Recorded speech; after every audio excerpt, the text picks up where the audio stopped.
জাল হক এসেছে সত্য, ওয়াজাহাকাল বাতিল চলে গেছে মিথ্যে। ইন্নাল বাতিল নিশ্চয় মিথ্যে, কানা যাহুকা চিরদিন মিথ্যে। আসসালামু আলাইকুম, আমার নাম ইয়াসিন আহমদ, আমি একজন সফটওয়্যার ইঞ্জিনিয়ার। আমার প্রশ্নটা হলো, হিন্দু পণ্ডিতরা এটা মানেন যে বেদ আর অন্যান্য ধর্মগ্রন্থগুলি মূর্তি পূজার বিরুদ্ধে কথা বলে, কিন্তু প্রাথমিক অবস্থায় মানুষের মন পরিণত থাকে না, সে কারণে উপাসনার সময় মনোযোগের জন্য মূর্তির প্রয়োজন হয়। পরবর্তীতে মন পরিণত অবস্থায় পৌঁছালে তখন মনোযোগের জন্য মূর্তির প্রয়োজন হয় না। এই ব্যাপারে আপনি কি বলবেন? ভাই, আপনি প্রশ্ন করলেন যে হিন্দু পণ্ডিতরা তারা বেদকে মানেন, তারা মূর্তি পূজার বিরুদ্ধে, মহান স্রষ্টার প্রতিকৃতি বানানোর বিরুদ্ধে, কিন্তু তারা যুক্তি দেয় যে প্রাথমিক অবস্থায় মানুষের মন পরিণত থাকে না, মনোযোগের জন্য মূর্তির প্রয়োজন হয়। পরবর্তীতে যখন উচ্চস্তরের সচেতনতায় যাবেন, মূর্তির প্রয়োজন নেই। এটাই যুক্তি হয়ে থাকলে আমি বলবো মুসলমানরা এখন উচ্চস্তরের সচেতনতায় পৌঁছে গেছে, আমাদের কোনো মূর্তি লাগে না। আমাদের ঈশ্বরের উপাসনা করতে কোনো মূর্তির দরকার নেই, আমরা এমনিতেই উচ্চস্তরে আছি, যদি এটাই যুক্তি হয়। এবারে আসুন দেখি, একবার আমি এক স্বামীর সাথে আলোচনা করেছিলাম। তিনি ছিলেন ইসকনের হরে রাম হরে কৃষ্ণ, বোম্বেতেই আছেন। হরে রাম হরে কৃষ্ণ, তিনি IRF-এ আসলেন। আমরা মূর্তি পূজা নিয়ে কিছু আলোচনা করেছিলাম। তিনি একটা উদাহরণ দিলেন যে ভাই জাকির, দেখেন, যখন আপনার ছেলে আপনাকে বলে কেন বজ্রপাত হয়, আপনি তাকে বলবেন যে ঠাকুরমা ময়দা পিসছেন। ঠাকুরমা ময়দা পিসছেন তার মানে তার দাদি স্বর্গে বসে ময়দা গুঁড়ো করছেন। কেন? কারণ এই শিশুটা নিষ্পাপ, বুঝতে পারে না, তাই আমি একথা বলি। একইভাবে মানুষ প্রথম দিকে অপরিণত থাকে, তাই মূর্তি পূজার অনুমতি আছে, পরবর্তীতে পরিণত হওয়ার পর মূর্তি পূজার অনুমতি নেই। তখন আমি তাকে বললাম, আমি সেই স্বামীকে বললাম, ইসকনের হরে রাম হরে কৃষ্ণ, আমার ছেলে বজ্রপাতের কারণ জানতে চাইলে আমি তাকে কখনোই বলবো না যে ঠাকুরমা ময়দা পিসছে, তার দাদি ময়দা গুঁড়ো করছে। কারণটা জানেন? কারণ মিথ্যে কথাটা বলা হারাম, ইসলামে মিথ্যা কথা বলা অন্যায়। আপনি মহৎ উদ্দেশ্যে মিথ্যা কথা বলতে পারেন না। অন্য কোনো পরিস্থিতিতে কেউ যদি আপনার মাথায় বন্দুক ধরছে, তখন মিথ্যে বললে সেটা আলাদা কথা। তাহলে স্বাভাবিক পরিস্থিতিতে কেন একজন লোক মিথ্যে বলবে? কারণ যদি আমার ছেলেকে বলি ঠাকুরমা ময়দা পিসছে, দাদি স্বর্গে বসে ময়দা গুঁড়ো করছে, সে যখন স্কুলে যাবে, তার টিচার যখন তাকে শেখাবে যে উপরে গরম বাতাস আয়তনে বেড়ে যায় বলে আকাশে তখন বজ্রপাত হয়, সে ভাববে টিচার মিথ্যে বলছে। আর পরে যখন সত্যটা জানতে পারবে, সে বলবে আমার বাবা একজন মিথ্যাবাদী।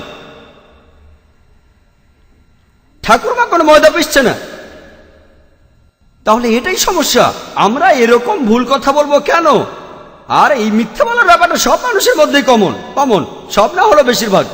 আর আপনারা দেখবেন যারা বিল্ডিং এ থাকে, যখন তারা ছেলে মেয়েদের সঙ্গে খেলা করে, তারা খেলনা বাইরে ফেলে দিয়ে বলে কাক নিয়ে গেছে, কাক নিয়ে গেছে।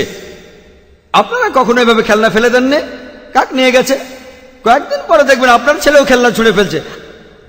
আর যদি বাবা মাকে জিজ্ঞেস করেন আপনার ছেলে খেলনা ছুঁড়ে ফেলছে কেন ছুঁড়ে ফেলছে, এ তো সবাই করে, সব বাচ্চাই খেলনা ছুঁড়ে ফেলে। তার মা বলবেন সব বাচ্চাই তো খেলনা ছুঁড়ে ফেলে, আমার ছেলে ছুঁড়েছে, সমস্যা কোথায়? সব ছেলে মেয়ে ছোড়ে না। এর কারণ বেশিরভাগ বাবা মাই এই কাজটা করে, কাক নিয়ে গেছে, আর ছেলেও সেটা করতে চায়, খেলনা ছোড়ে। আমার ছেলে আলহামদুলিল্লাহ, আমি 10 তলার উপরে থাকি, 10 তলায় আমার বাসা, আমার ছেলে কখনোই খেলনা ছোড়েনি। কারণটা জানেন? আমি কখনোই এই খেলাটা খেলিনি, কাক নিয়ে গেছে। আপনি ভুল জিনিস শেখালে ছেলে মেয়েও ভুল কাজ করবে। আসল উত্তরটাই তাদের বলা উচিত, সহজ করে সহজভাবে প্রশ্নের উত্তরটা দেওয়া উচিত। তারা অনেক কিছু বুঝবে না, আমি জানি বাচ্চারা অনেক কিছু বুঝতে পারে না, প্রশ্নের উত্তরটা সহজভাবে দেন। তবে যদি উত্তরটা না জানেন, তাহলে সত্যি বলার সাহস থাকতে হবে, বলবেন আমি জানি না। তবে এখনকার দিনের বেশিরভাগ বাচ্চাই এই উত্তরটা মানবে না। যদি আমার ছেলেকে বলে আমি জানি না, সে তখন বলবে আব্বা তুমি জানো না কেন? তাহলে আপনাকে এই ব্যাপারে হোমওয়ার্ক করতে হবে, আপনাকে উত্তরটা বের করতে হবে। আপনি নিজেও জানবেন, ছেলেকেও শেখাবেন। তবে কখনো মিথ্যে বলবেন না, আপনার সন্তানকে কখনো মিথ্যে শিক্ষায় বড় করবেন না। আরো কয়েকজন পণ্ডিত আলোচনা করার সময় আমাকে উদাহরণ দেন।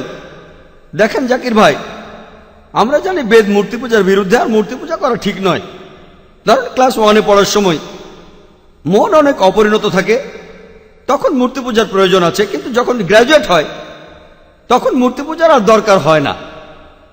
তখন আমি বললাম যে যদি কোনো লোক স্কুলে পড়তে যায় ক্লাস 1-এ, কোনো বিষয়ের ভিত্তি বা মূল ধারণাটা শক্ত হতে হবে। যদি ভিত্তি আর মূল ধারণা শক্ত হয়, ভবিষ্যতে তার জ্ঞানও শক্ত হবে। ভিত্তিটা দুর্বল হলে তার জ্ঞানটাও দুর্বল হবে।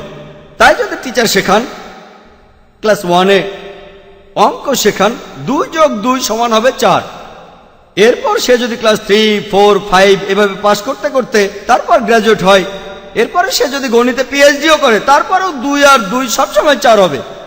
সে হয়তো শিখবে ত্রিকোণমিতি, বীজগণিত, লগারিদম, কিন্তু তারপরও পাটিগণিতের এই যোগ 2 যোগ 2 উত্তরটা একই থাকবে। যদি সে টিচার ভুল শেখায় 2 যোগ 2 সমান 5 বা 2 যোগ 2 সমান 6 ক্লাস 1-এ শেখায়, এই ছাত্রটা গ্রাজুয়েট হলে তখন কি হবে? সেজন্য মূল ভিত্তিটা আসলে শক্ত হওয়া প্রয়োজন, মূল ধারণাগুলো সবসময় শক্ত হওয়া প্রয়োজন। আর এই পণ্ডিতরা ভালো করেই জানেন, তাদের ধর্মগ্রন্থ বেদ সর্বশক্তিমান ঈশ্বর সম্পর্কে বলে যে ঈশ্বরের কোনো প্রতিকৃতি নেই, আপনি ঈশ্বরের কোনো মূর্তি বানাতে পারবেন না। এটাই হলো মূল কথা। আমি তাদের বললাম, আপনারা যখন দেখছেন যে একটা ধর্মের অনুসারীরা ভুল কাজ করছে, আপনার দায়িত্ব শুধরে দেয়া। আপনার ছেলে যদি বলে 2 যোগ 2 সমান 5, আপনি চুপ করে থাকবেন? আপনি বলবেন না না না, আগে গ্রাজুয়েট হোক তারপর বলবো 2 যোগ 2 সমান 4, এমন বলবেন নাকি? আপনি তখনই শুধরে দেবেন, গ্রাজুয়েট হওয়ার জন্য অপেক্ষা করবেন না। যতখানি তাকে বোঝাতে পারেন বোঝাবেন।